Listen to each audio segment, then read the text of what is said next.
Hello and welcome to another LSCC League of Legends commentary. This one will be special because I will be playing with three church members. Yay!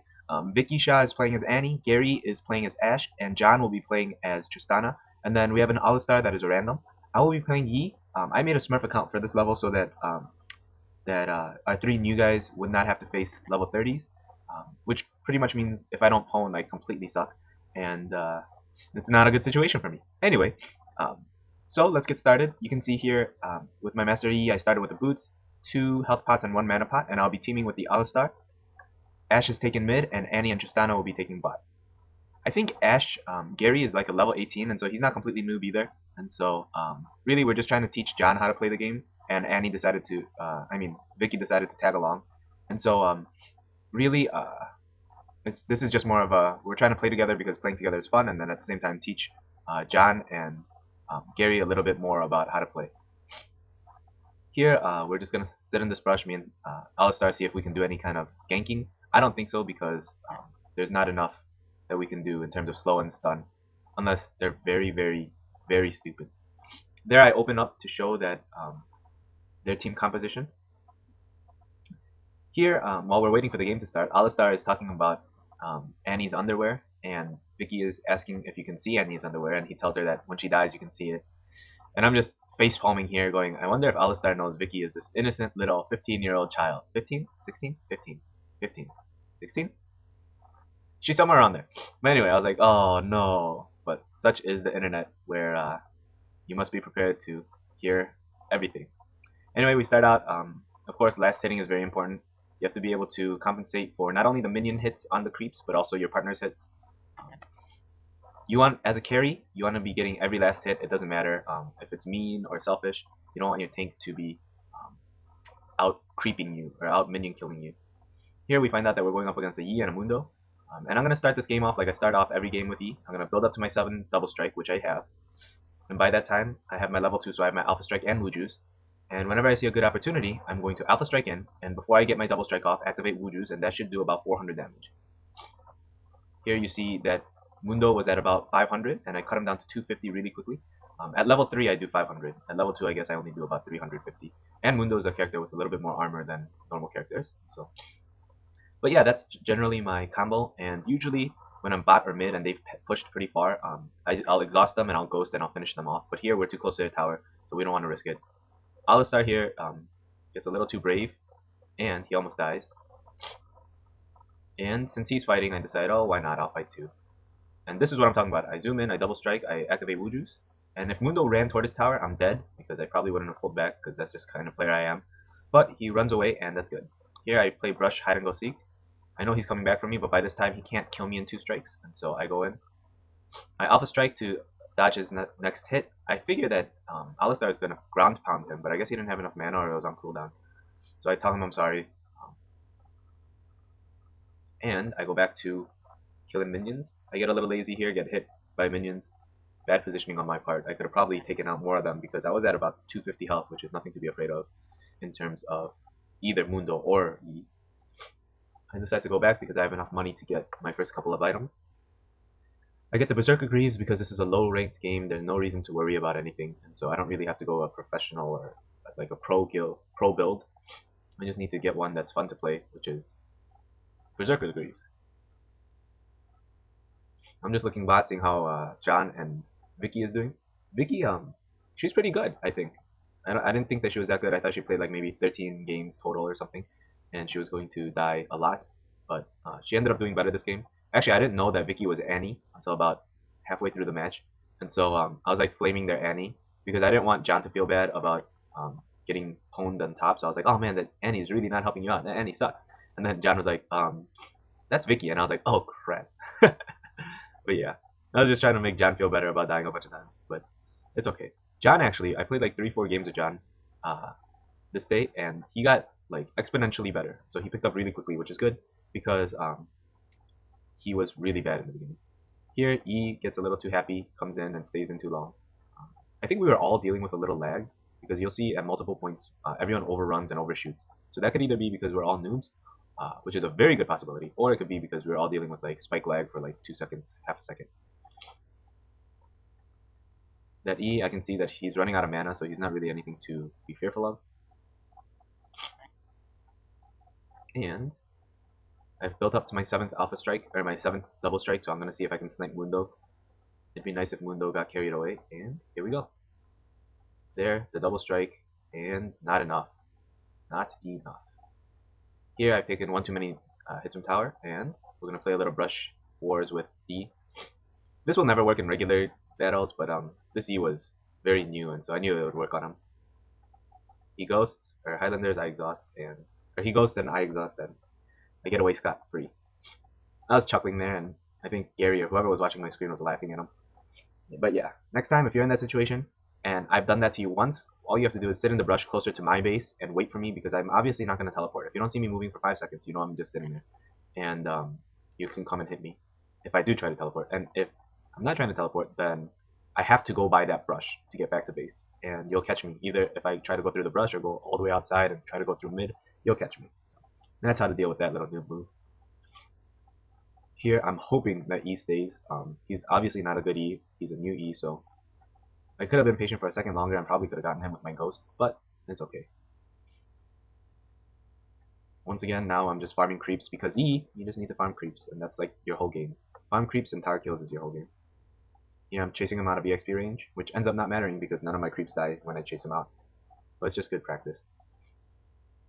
I was being very lazy this game because I knew that it was against lower tier players, and I didn't want to, I don't know, kind of gamer pride, I guess. I didn't want to be like, oh, I tried my best, and then like, great, you tried your best. They're like 150 games less played than you. You did a great job. Here I go because I think Warwick has the 1 kill on Ashe or something, and so we decide to gank him. Ashe ult, I Alpha Strike in, I have my Double Strike, I activate Wuju's Double Strike, I activate my Highlander and Ghost, because I know that if I don't get every single hit off of him, he's going to get away. And the last hit before he gets too deep into tower is what kills him. So I learned something there.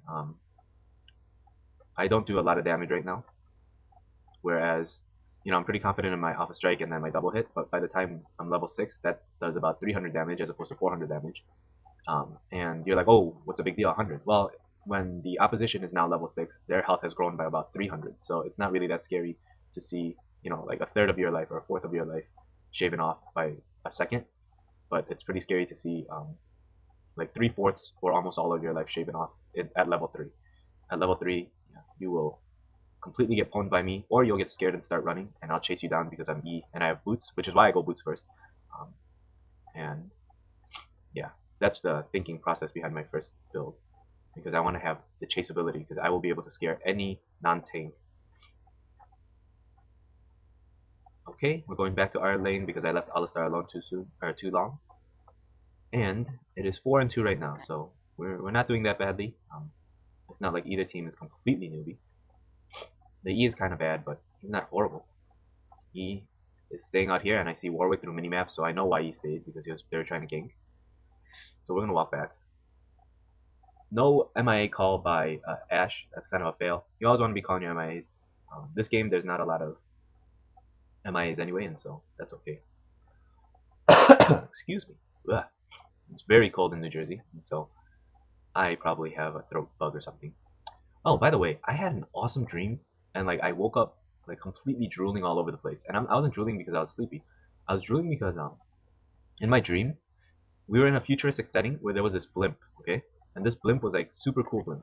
Oh, if Alistar got that guy was dead because I was gonna use my Wuju's and my exhaust. Anyway, there's a super cool blimp up in the sky, and it dropped whatever food. So you'd call on your phone and be like, I want a Chicago-style hot dog, which is coincidentally the first thing I ordered from the blimp in my dream. And the Chicago-style hot dog, it literally dropped from the sky, and boom! And it wasn't messy or anything, it just dropped there. So I ate that, right, in my dream. And then I got a Chicago-style hamburger, which is essentially just a hamburger with every single condiment that you can think on it, except ketchup, because ketchup is evil, and nobody really likes ketchup. Mustard all the way. Anyway, so here Gary dies, I check.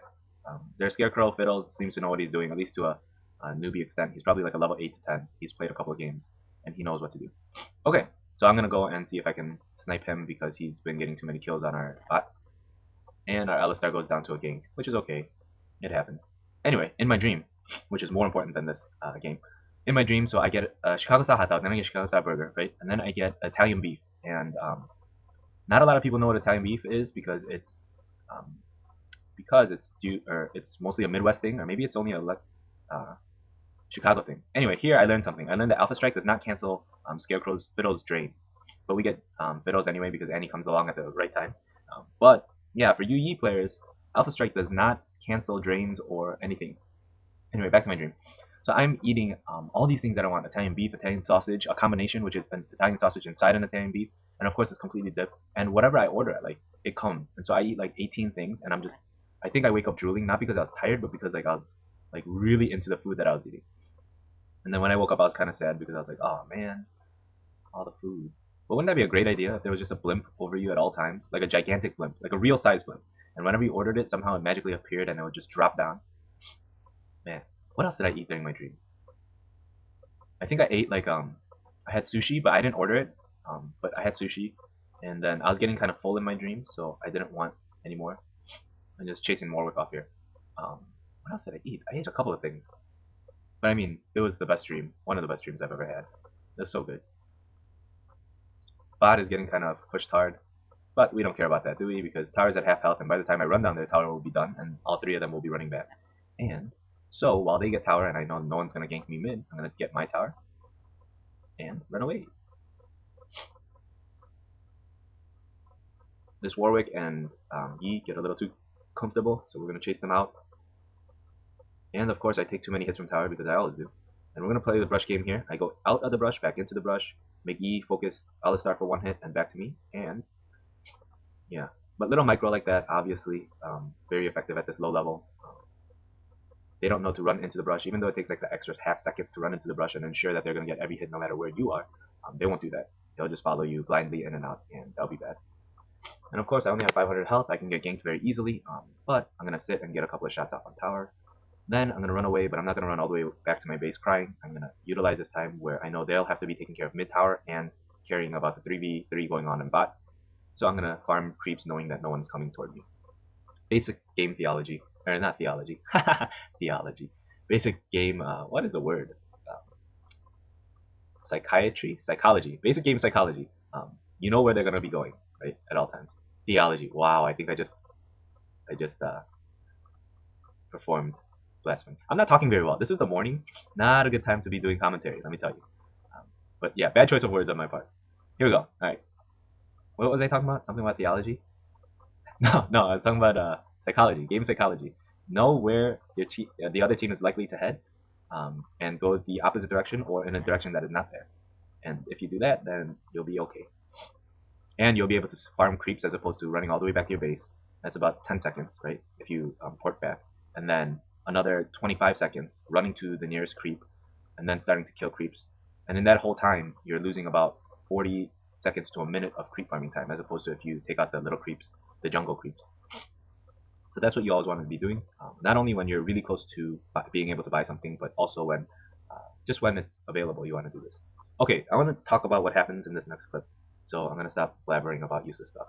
Here, I see Fiddles go back, but I see him turn left at the very last moment. So if you didn't see that, you can rewind it. He turns left at the very last moment. So I know he's hiding in this low brush, and I know he's trying to do the Fiddles combo, which is the ult and fear, and then the life drain.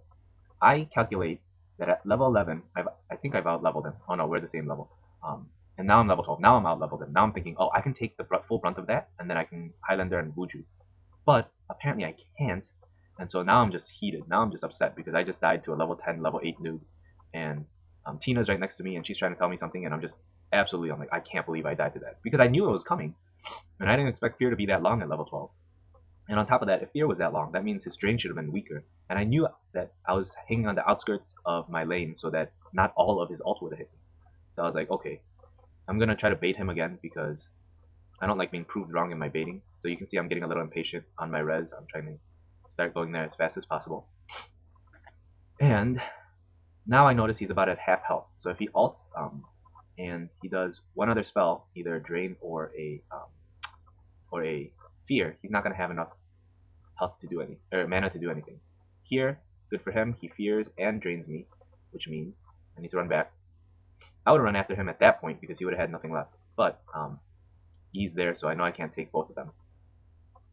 I get my BF sword, and